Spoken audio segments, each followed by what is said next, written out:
Assalamualaikum warahmatullahi wabarakatuh.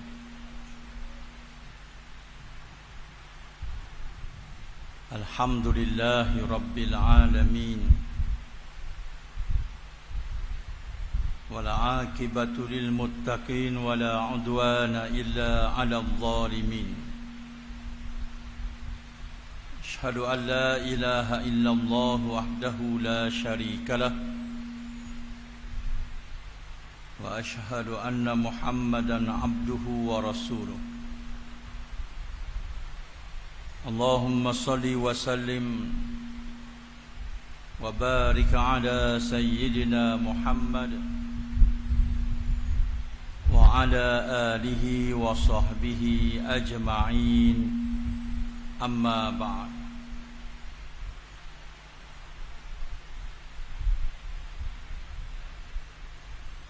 Yang dihormati lagi dikasihi pegawai-pegawai masjid, seluruh ahli-ahli kuasa masjid, muslimin dan muslimat, ahli jemaah yang dihormati sekalian. Kaifahalukum, apa khabar semua malam ni? Alhamdulillah, kita bersyukur pada Allah Ta'ala pada malam Rabu, malam 24 Rabiul Tsani, sekali lagi terdapat beramal dengan amalan yang soleh. Saya mendoakan kita semua dipanjangkan umur dan limpahan kebaikan dan rezeki, diberi kejayaan dunia dan akhirat. Allah matikan kita semua dalam husnul khatimah. Amin ya rabbal alamin. Kita juga mendoakan agar Allah Ta'ala memberi kemenangan kepada sahabat-sahabat kita di Gaza, di Palestin. Diberi kemenangan oleh Allah Ta'ala, dan Allah Ta'ala hancurkan Zionis Israel dan sekutu-sekutu dia dengan sehancur-hancurnya.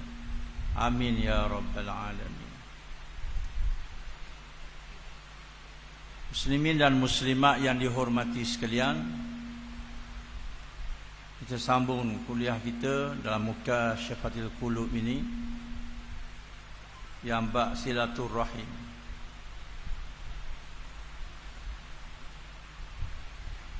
Sebelum itu saya nak sebut sikit berkaitan dengan solidariti kita dengan umat Islam Palestin.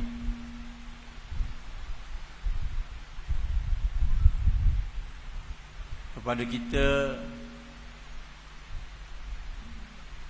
yang jauh daripada sahabat kita, kita berdoa agar Allah Ta'ala memberi kemenangan.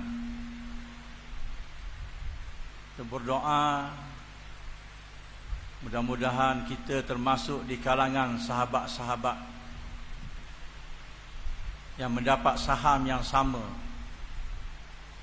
apatah lagi sumbangan-sumbangan kita yang dihantar kepada umat Islam Palestin, Allah terima sebagai amalan-amalan yang soleh yang menjadi peneman kita bersorangan nanti di alam barzakh. Masjid buat kutipan, surah buat kutipan, jemaah parti politik dan seumpamanya buat kutipan derma sumbangan. Kerajaan negeri pun mengarahkan unit tubuh yang berdaftar dengan Maidan untuk buat kutipan sepanjang bulan November ini untuk solidariti Gaza dan Palestin. Mudah-mudahan sedikit sumbangan umat Islam itu memberi semangat kepada perjuangan-perjuangan Islam di Palestin. Muslimin dan muslimat yang dihormati sekalian, Baru-baru ni Kementerian Pendidikan dia menyambut Minggu Solidariti Palestin. Apabila ditegur oleh pemimpin DAP, maka kendor sikit. Syarat-syarat dia ada. Tak boleh takbir, tak boleh macam-macam lah, tak boleh. Dan nampak bagaimana negara kita dikuasai oleh pemimpin DAP. Sebagaimana yang kita lihat yang berlaku dalam parlimen, isu takbir, kunut nazilah, yang marahnya pemimpin-pemimpin yang bukan Islam. Kita amat sedih apa yang berlaku pada hari ini. Seolah-olah kita orang Islam ni tiada kekuatan dalam kita menyatakan solidariti kepada umat Islam.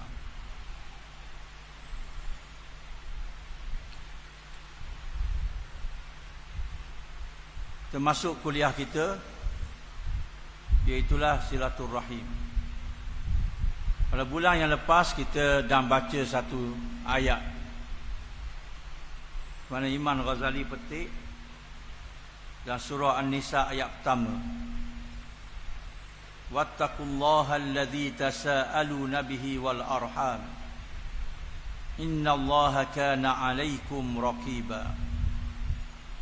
Dan bertakwalah kepada Allah yang kamu selalu meminta dengan menyebut-nyebut namanya, serta peliharalah hubungan silaturahim kaum kerabat, kerana sesungguhnya Allah sentiasa memerhati mengawas kamu. Itu kita sebut pada bulan yang lalu. Syahidnya iaitulah perintah Allah Ta'ala supaya kita pelihara hubungan silaturahim kaum kerabat itu. Dan surah Muhammad ayat 22 hingga 23. A'udzubillahi minasyaitonir rajim. Fahal asaitum in tawallaitum an tufsidu fil ard wa tuqatti'u arhamakum ulaika alladhina la'anahumullah fa asammahum wa a'ma absarahum. Kalau kamu tidak mematuhi perintah, maka tidakkah kamu harus dibimbang dan dikhawatirkan? Jika kamu dapat memegang kuasa, kamu akan melakukan kerosakan di muka bumi dan memutuskan hubungan silaturahim dengan kaum kerabat. Orang-orang yang melakukan perkara yang tersebut, merekalah yang dilaknat oleh Allah, serta ditulikan pendengaran mereka dan dibutakan pelihatannya. Ayat ini dituju kepada golongan yang tidak mematuhi perintah Allah.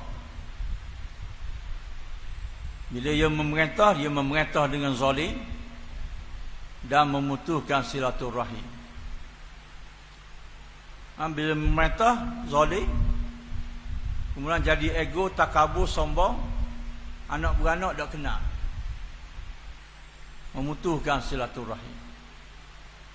Orang yang macam ni dilaknat oleh Allah Ta'ala. Pada hari kiamat, mereka ditulikan pendengaran mereka, dibutakan pelihatan.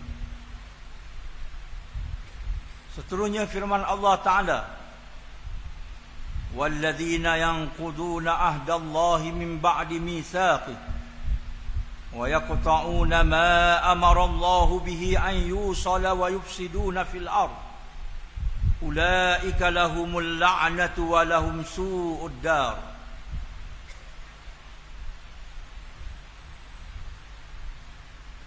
Dan orang-orang yang memutuskan janji dia dengan Allah Subhanahu wa ta'ala, setelah mana ia mengikat janjinya dan memutuskan apa yang Allah perintahkan dengannya supaya disambungkan, yakni silaturahim, dan mereka melakukan kerosakan di atas muka bumi Allah, mereka itulah yang dilaknat dan bagi mereka buruk akibatnya, yakni dalam neraka.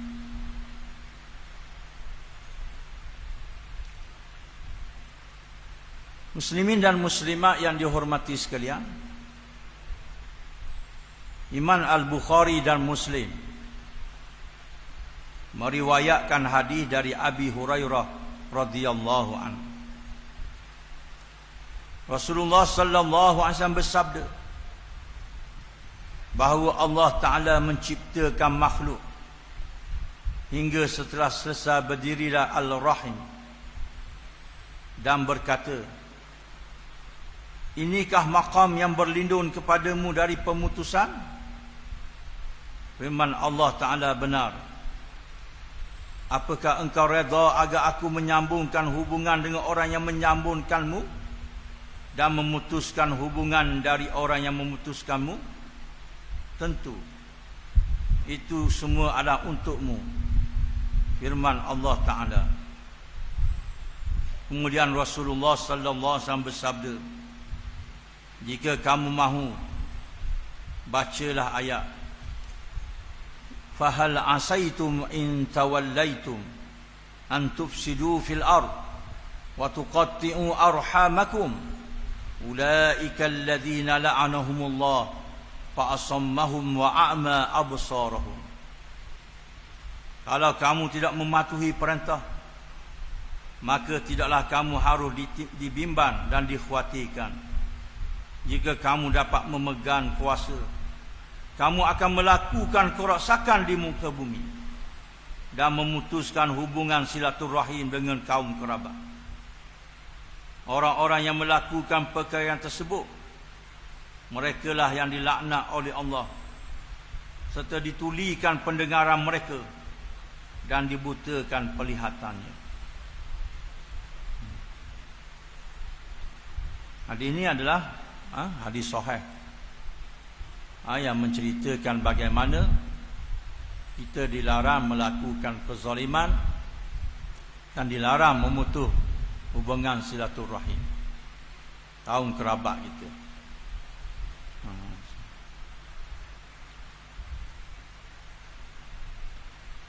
Sementara itu Abu Bakrah meriwayatkan bahawa Rasulullah sallallahu alaihi wasallam bersabda, tidak ada dosa yang lebih selayaknya Allah segerakan hukuman bagi pelakunya di dunia dengan apa yang disimpan baginya di akhirat daripada kezaliman dan pemutusan silaturahim.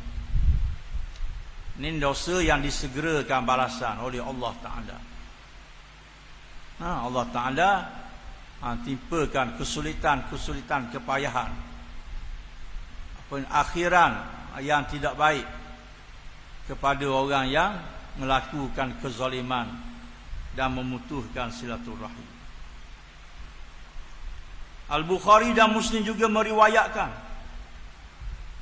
tidak akan masuk syurga seorang pemutus. Sufyan berkata, yakni pemutus silaturahim. Balah tak tegur siapa. Antara yang berlaku dalam masyarakat kita ialah antaranya kes pesaka. Bila mak ayah mati, tinggal saka. Bila bagi balah dak adil macam-macam lah. Siapa balah dak tegur. Ada. Saya bertemu dengan orang dak mengaku waris. Kerana bagi saka, doktor dan sebagainya. Dahsyat. Waktu bahaya, tak masuk syurga orang macam ni. Sama adik-beradik putus, sama anak-beranak pak dara mutuh.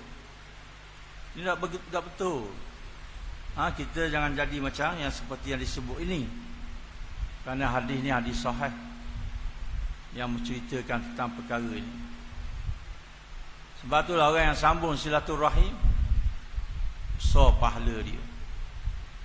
Atau orang keluar zakat, orang yang bersedekah dapat 2 pahala kalau diberi pada kaum kerabat. Dan dapat pahala sambung silaturahim. Di samping pahala mengeluarkan zakat atau bersedekah.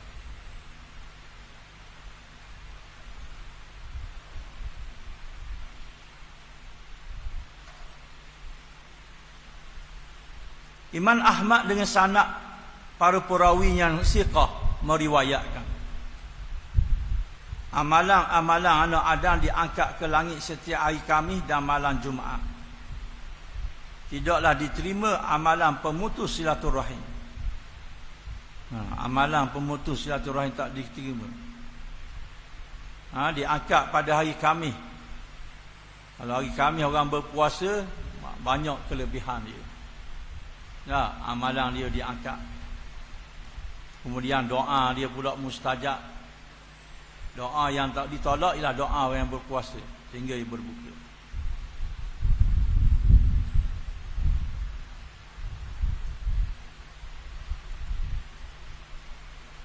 Ibnu Hibban dan lainnya meriwayatkan ada 3 orang yang tidak akan masuk syurga. Pecandu arak, pemutus silaturahim, dan yang percaya pada sihir. Mengamalkan sihir. Sebab itulah Syahid nak menyata Imam Ghazali kata pemutus silaturahim.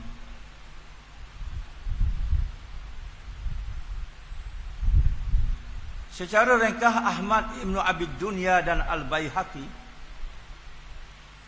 menuturkan riwayat sebagai berikut. Ini Imam Ghazali meneruskan kaitan dengan sambung silaturahim. Suatu kaum dari umat ini tertidur setelah banyak makan, minum dan bermain. Lalu ketika bangun pagi, mereka telah berubah rupa menjadi kera dan babi. Jadi kera dan babi. Ditimpakan kepada mereka gerhana dan fitnah, sehingga orang-orang memasuki waktu pagi. Lalu mereka berkata, tadi malam terjadi gerhana pada keluarga si fulan. Tadi malam terjadi gerhana pada kabilah si fulan. Lantas dilemparkan kepada mereka batu dari langit, sebagaimana yang dilemparkan kepada kaum Nabi Lut atas kabilah-kabilah di situ. Dihembuskan kepada mereka angin kencang, seperti yang telah membinasakan kaum Ad atas kabilah-kabilah di situ, kerana mereka meminum arak, berpakaian sutera, menyeksa budak perempuan dan pembantu rumah, memakan riba dan memutuskan silaturahim. Masih ada satu perangai lagi yang lupa disebutkan oleh Ja'far dan At-Tabrani dalam Al-Awsat. Itu kisah bagaimana dihujani dengan azab kepada kaum yang melakukan perkara-perkara yang dimurkai oleh Allah Subhanahu wa taala. Antaranya memutuskan silaturahim. Di samping amalan-amalan yang lain lah, makan riba, minum arak, orang lelaki berpakaian sutera, menyeksa orang perempuan. Itu Imam Ghazali nak ambil cerita kisah ni, Syahid ni nak ambil memutus silaturahim. Sebab itulah ini satu sifat yang tidak baik. Sedangkan Jabir radhiyallahu meriwayatkan Rasulullah sallallahu alaihi wasallam datang menemui kami ketika kami sedang berkumpul. Baginda bersabda, wahai kaum muslim, bertakwalah kepada Allah Ta'ala dan sambungkanlah silaturahim di antara kamu, kerana tidak ada pahala yang lebih cepat diberikan daripada pahala menyambungkan silaturahim. Yang pertama Nabi pesan takwa pada Allah Ta'ala.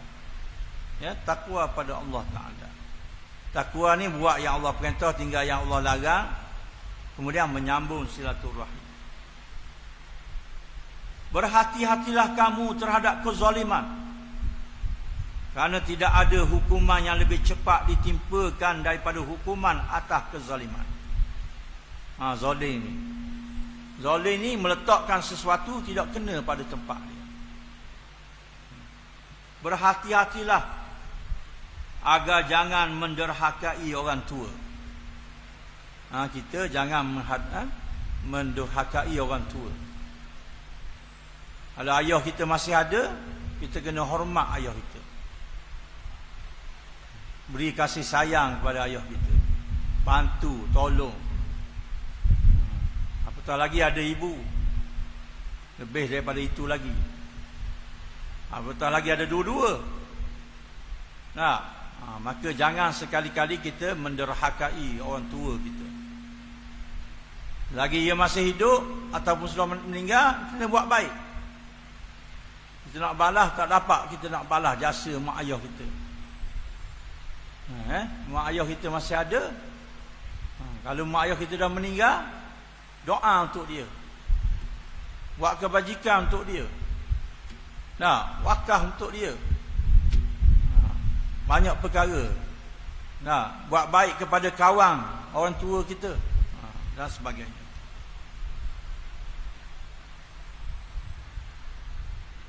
Wangi syurga dapat dihidu daripada jarak perjalanan 1000 tahun.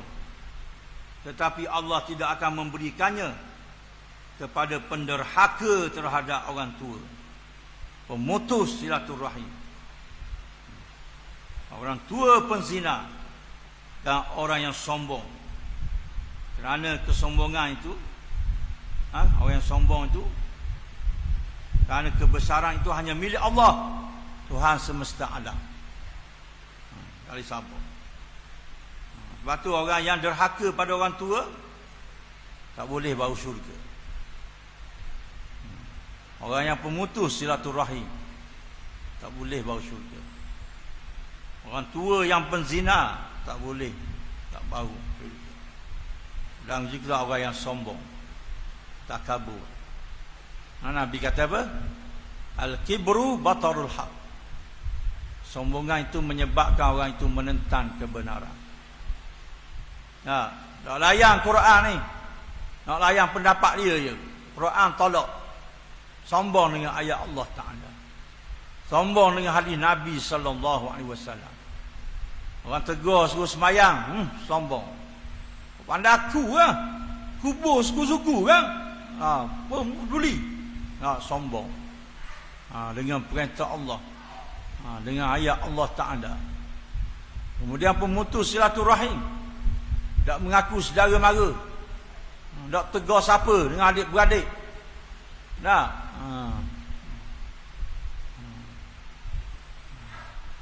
Dengan wari-warah, rasa sombong. Itu na'udzubillah min zalik. Kita minta berlindung. Al-Asbahani mengkhabarkan, kami duduk-duduk di samping Rasulullah sallallahu alaihi wasallam. Lalu baginda bersabda, tidak duduk bersama kita pada hari ini pemutus silaturahim.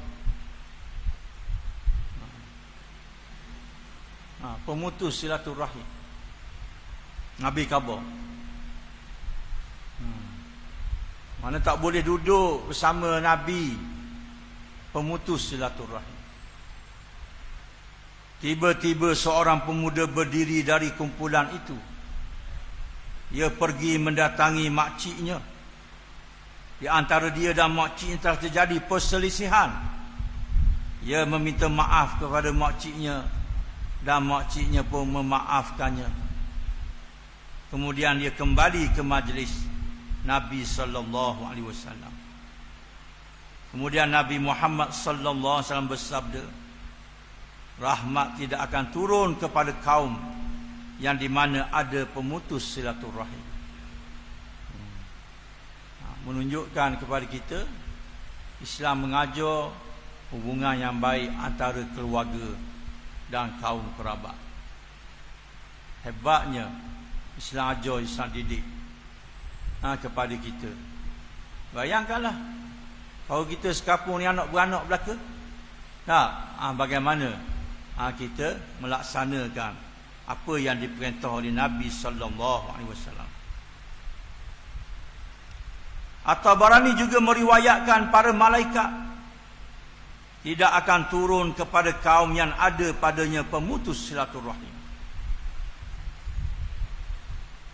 Selain itu, At-Tabarani pun meriwayatkan hadis dengan sanad sahih daripada Al-A'mash bahawa setelah menunaikan salat subuh, Ibnu Mas'ud radhiyallahu an duduk di majlis. Ia berkata, Allah Ta'ala mencela pemutus silaturahim. Kita ingin menyeru Tuhan kita, dan pintu-pintu syurga terbuka kecuali bagi pemutus silaturahim. Allahu Akbar. Menunjukkan dahsyatnya orang yang memutuskan silaturahim.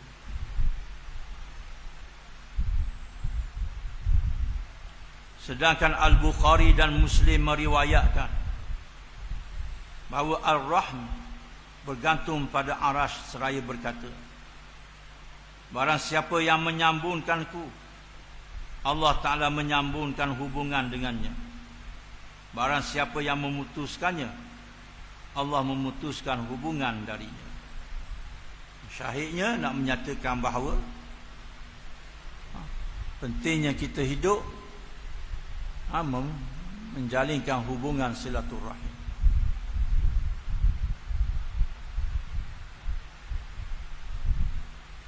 Al-Bukhari meriwayatkan hadis dari Abdurrahman bin Auf yang mengatakan dirinya pernah mendengar Rasulullah sallallahu alaihi wasallam bersabda bahawa Allah berfirman, Akulah Allah dan akulah Ar-Rahman. Aku menciptakan Ar-Rahmi yang membentuk salah satu namaku. Barang siapa yang menyambungkannya, aku akan menyambungkan hubungan dengannya. Akan tetapi siapa yang memutuskannya, aku memutus hubungan dengannya. Maknanya Allah tak turun rahmat kepada orang yang memutuskan silaturahim. Allahu Akbar.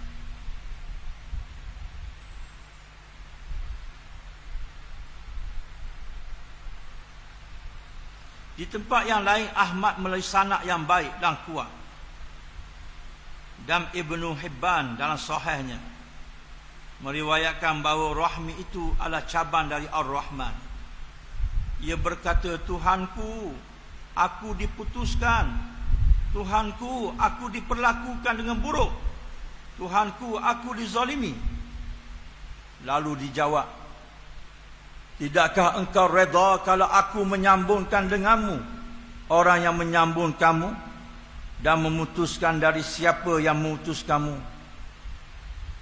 Ini yang disebut oleh riwayat daripada Ahmad, menunjukkan bahawa bagaimana kelebihan orang yang menyambung silaturahim dan keburukan orang yang memutuskan silaturahim.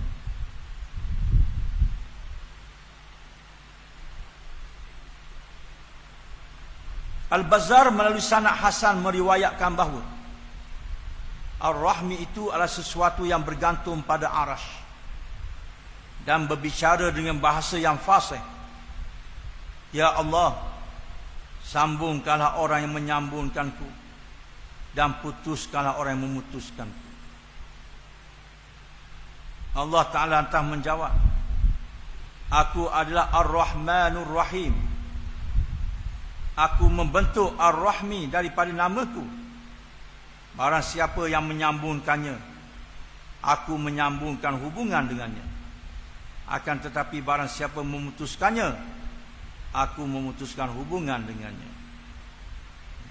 Menunjukkan bahawa pentingnya kita menyambung silaturahim. Jangan baloh. Jangan di kalangan kita ni, bila baloh kau sampai ke mati, dah maaf-maaf. Jangan rasa sombong, ya. Kita bukan Tuhan, kita hamba Allah Ta'ala.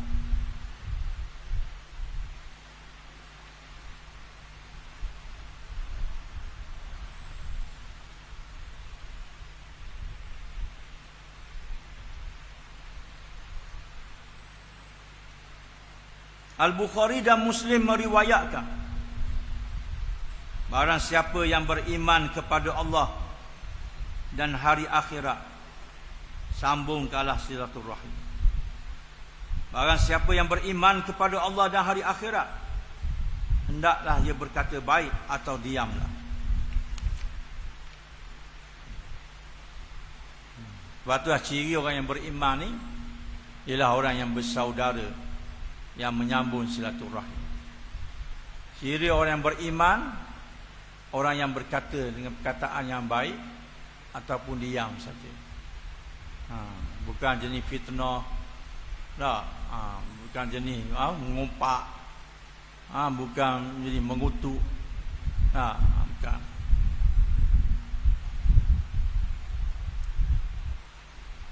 Di tempat yang lain mereka pun meriwayatkan, barang siapa yang ingin diluaskan rezekinya, sambungkanlah silaturahim. Yang siapa yang ingin diluaskan rezekinya, sambung silaturahim. Sementara Abu Hurairah mengkhabarkan bahawa dirinya pernah mendengar Rasulullah sallallahu alaihi wasallam bersabda, barang siapa yang ingin diluaskan rezekinya atau diakhirkan kematiannya, hendaklah ia menyambung silaturahim. Sebab itulah menyambung silaturahim ini merupakan pintu rezeki, dan juga diakhirkan kematiannya, lambat mati.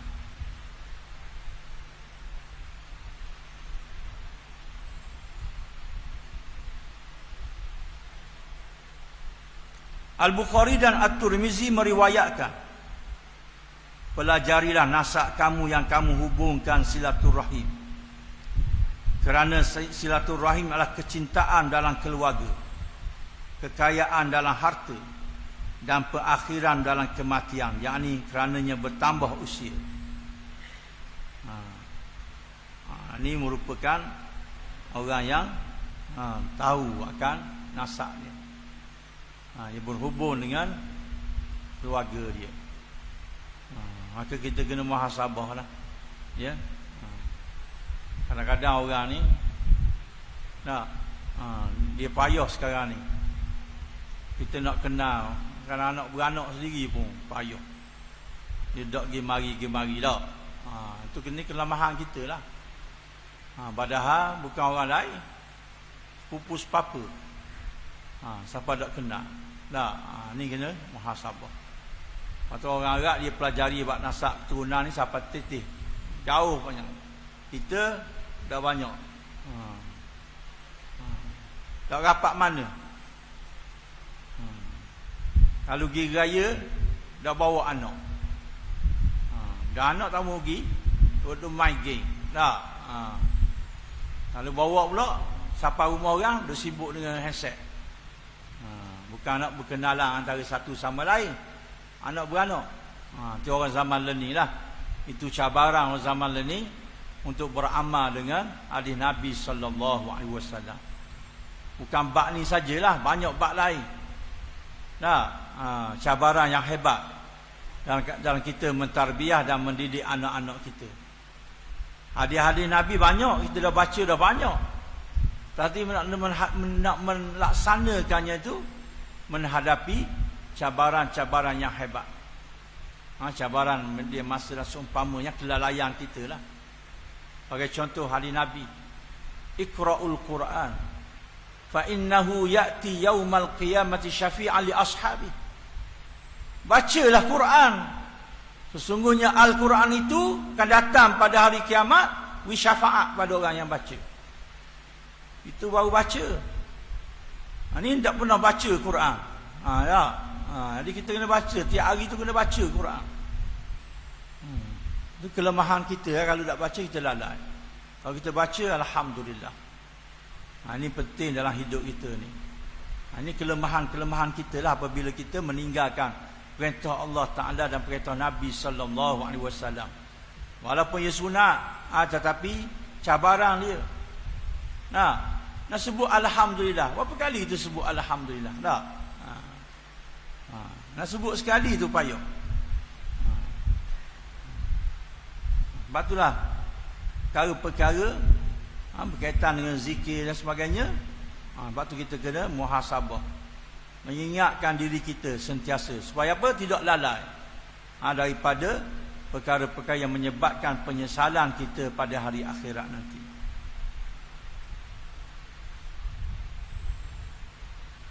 Abdullah ibnu Iman Ahmad dalam Zawaidul Musnad Al-Bazzar melalui sanad yang baik dan Al-Hakim meriwayatkan, barang siapa yang ingin dipanjangkan umurnya, diluaskan rezekinya dan ditolak darinya kematian yang buruk, hendaklah ia bertakwa kepada Allah Ta'ala dan menyambungkan tali silaturahim. Allahu Akbar.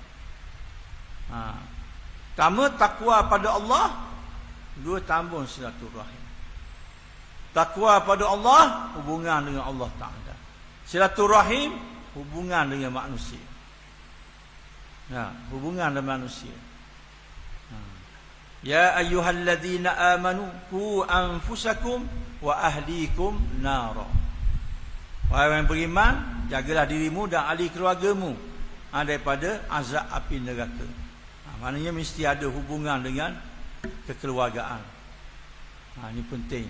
Di samping kita takut pada Allah Ta'ala, bertakwa pada Allah Subhanahu Wa Ta'ala. Itu penting dalam hidup kita. Dan selamat daripada kematian yang buruk. Selamat daripada kematian yang buruk. Bila kita bertakwa dan menyambung silaturahim. Demikian pula Al-Bazzar dan Al-Hakim mengkhabarkan bahawa Rasulullah sallallahu alaihi wasallam bersabda, termaktub dalam Taurat, barang siapa yang ingin bertambah umurnya dan diluaskan rezekinya, hendaklah ia menyambungkan tali silaturahim. Ini dalam kitab Taurat disebut tentang perkara ni. Maknanya orang yang ingin bertambah umurnya dan diluaskan rezekinya, ia menyambung tali silaturahim. Apa hikmat dia sambung silaturahim ini? Membina masyarakat jati diri yang hebat. Bertakwa silaturahim. Maknanya masyarakat kenal Allah Ta'ala, dan dia akan hidup dalam suasana mematuhi perintah Allah Ta'ala, sebab ada orang yang menyambung silaturahim. Bayangkanlah kalau orang alim yang menyambung silaturahim. Maka kita lihat masyarakat hebat. Sebab orang alim ni dia ada peranan dia. Waliyunziru qaumahum idza raja'u ilaihim la'allahum yahzarun. Memberi peringatan kepada kaum dia supaya kaum dia sedar. Allahu Akbar. Mari perkara apa sekalipun, dia menyedarkan masyarakat tentang perkara halal dan haram, disedarkan kepada masyarakat untuk selamat dunia dan akhirat. Sebab kita hidup ni bukan sekadar di dunia saja. Di dunia ni bolehlah kita kata, mu kata aku, mu nak merajuk, mu nak apa. Di akhirat tu kita kena muhasabah. Bagaimana kepatuhan kita kepada perintah Allah Subhanahu Wa Ta'ala. Siapa ada tahap bagaimana kita mencapai apa yang ditentukan oleh Allah Subhanahu Wa Ta'ala.